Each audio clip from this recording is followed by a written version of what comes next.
أول شيء صباح الخير على عيونك أستاذ علي، وصباح الخير على عيون براعمنا الصغار، براعم الداخلية. اليوم حضرت لهم موضوع يخص السعال اللي هو القحة بالعامية احنا نقول. هذا الموضوع انطلب مني، وعلى هالأساس انه حبيت أشرح عنه. جيد، تمام. مثلا عندنا احنا القحة لها عدة أنواع وأسباب، يا أما إنفلونزا، يا أما التهاب القصبات، يا أما نتيجة الجو، يا أما نتيجة العدوى، هاي كلها.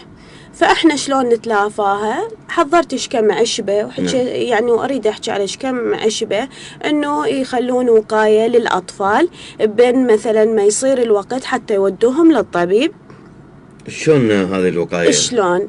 مثلا أني ابني يعني قعدت الصبح لقيت عنده قحة قوية، عنده رشح، عيونه تدمع، أني ما أخلي خوف، مو أظل أتفرج عليه طبعا. بين ما يصير وقت الدكتور، أنا عندي أدوات بالمطبخ أعالج الطفل بيها، شوية أهدئ القحة، أخليه يتنفس زين، أفتح خشمه وبلاعيمه من خلال المواد يعني المتواجدة عندي بالمطبخ. مثلا أبسط منتج عندي العسل، عندي الكركم، عندي الزنجبيل، اليانسون، هاي عدة خلطات وعدة أعشاب أنا أسوي وقاية.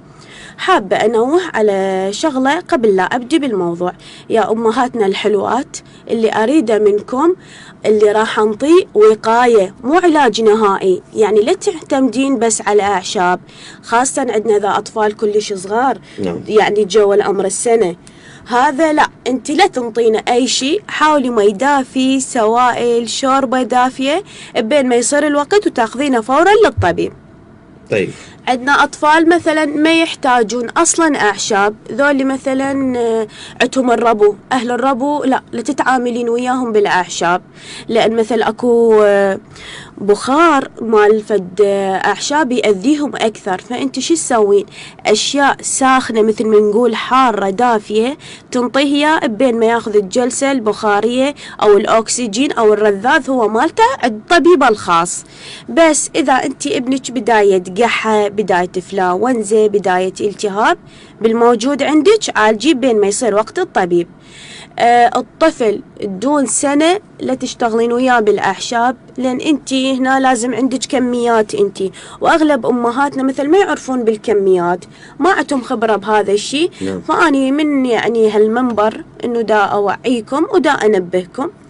عندنا عشبة كلش بسيطة، مثلا اليانسون كلش مفيد للالتهابات الصدرية، وكلش مفيد مثل اللي عنده بداية إنفلونزا، حكة بالأذن، رشح، هاي الأمور كلها. تقدرين مثلا انت تفورين اليانسون وتجيبينه قبل يعني تدفينه قبل ب10 دقائق من يفور. شو تسوين؟ تخلين خاشوقة عسل أو ما تحلينه. أكو أطفال مثلا إذا ما تردين لا تنطيهم شكر، إذا عدتهم عادي بعد أحسن بدون شكر، لا تخلين أي شيء حلو وياه. أكو أطفال ما يقدرون مثلا يشربون. ليش اختارت اليانسون؟ قلت عادي إذا ما تخلون وياه شكر.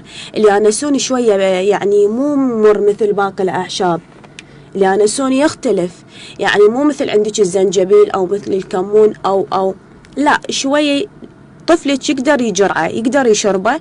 فسوي بدون لا عسل ولا بدون شكر ولا أي شيء.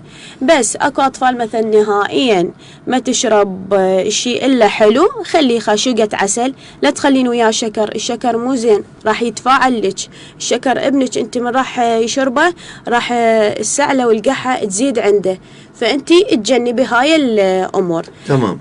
طيب، هسه أنا راح أقطع كلامك بخير. أريد أنتقل لضيفتي، حضري لنا المعلومة الجاية على مود يستفادون من عندها مستمعينا أكيد ومشاهدينا عبر صفحة إذاعة وزارة الداخلية الفيسبوك. الأشكال